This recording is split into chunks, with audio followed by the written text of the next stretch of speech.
Tinubu máa gbé àwọn ìgbésẹ̀ kan tó lágbára lórí ètò ọrọ̀ ajé.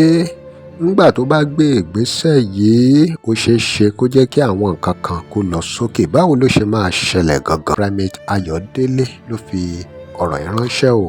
Ọ̀rọ̀ ìran tí wọ́n tú jáde yìí lágbára débi pé wọ́n ní Tinubu ní láti ṣe àwọn nǹkan kan fún àwọn small scale industry, pé kí ààrẹ Tinubu kí wọ́n gbé àwọn ìgbésẹ̀ yìí nítorí pé ó ṣe pàtàkì. Ẹ wo ẹ̀kúnrẹ́rẹ́ ń bẹnu fọ́nrán yìí o. Kí ni wọ́n wá sọ wípé ìjọba tó wà lórí àlééfà àbí àwọn pátì tó ń rèèní lọ́wọ́lọ́wọ́, kí ni àwọn ìgbésẹ̀ tí wọ́n máa gbé lórí ọ̀rọ̀ àwọn ADC. Wọ́n ní ìjà ò tí ì bẹ̀rẹ̀ rárá, ẹ̀ tí ì rí nǹkan kan o, wípé àti EFCC àti DSS náà ni wọ́n máa kópa lórí ọ̀rọ̀ ADC. Báwo ló ṣe máa jẹ́ gangan? Wòlíì Primate Ayọ̀délé ló fi ìran ránṣẹ́ o. Ṣé lóòótọ́ ni pé ààrẹ Tinubu fẹ́ ṣe gbogbo nǹkan tó bá máa gbà láti rí pé àwọn dórí àlééfà lẹ́lẹ́kejì? Trump ò lè ṣẹ́tù iṣu tó wà láàrin Ukraine àti Russia. Ẹ̀yin èèyàn wa, wọ́n ní division tó lágbára ó máa wáyé, ìpínyà tó lágbára máa wáyé láàrin àwọn tí wọ́n pera wọn United Nations. Ẹ̀yin tẹ́ ẹ fẹ́ràn kí ẹ máa jẹran màálùú, wọ́n ní kí ẹ lọ múra lẹ̀ ọ̀hún torí owó màálùú máa lọ sókè ní September. Báwo ló ṣe máa jẹ́? Ẹ gbọ́ ẹ̀kúnrẹ́rẹ́ lẹ́nu Primate Ayọ̀délé.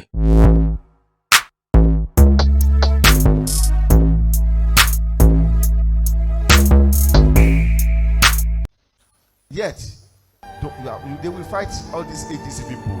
I've told you before, the fight has not started. The fight will be so glaring that we are affecting them. Because EFCC is a stand to fight, power to fight, EFCC. And they will use DSS to fight the opposition. EFCC and DSS will be used to fight the opposition. Because Tinubu is desperate to win second term. Extremely desperate.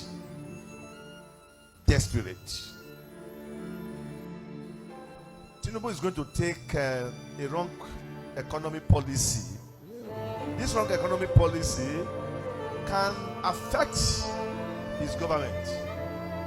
So Tinubu should listen to these very important warnings from the Lord that will really help his government, because this economic policy is going to cause increase in the CBI economic policy, that your withdrawal tariff will increase, deposit will increase, and the VAT will increase. If Tinubu tries this sincerely, it will affect his re-election bid. Let him be careful. Don't let him go to that area at all. Encourage small scale industry. Inject money in small scale industry. This will make economic growth.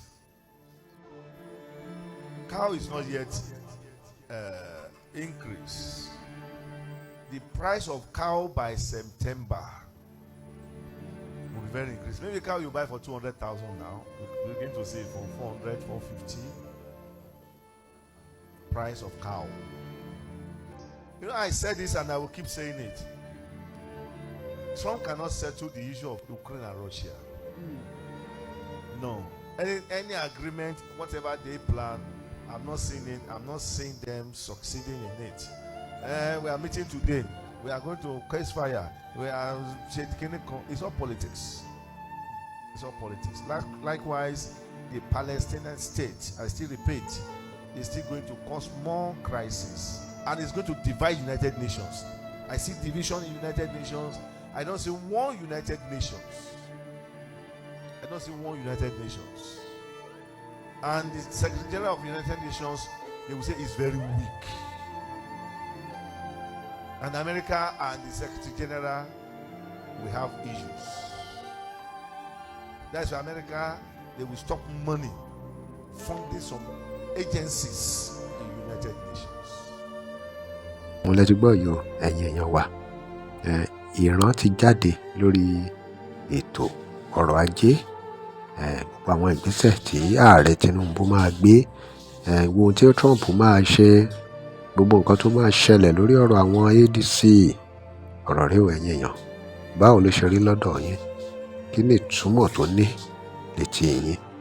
Drop comment and remember to like, share and follow us. Thanks for watching. I love you. WhatsApp number page.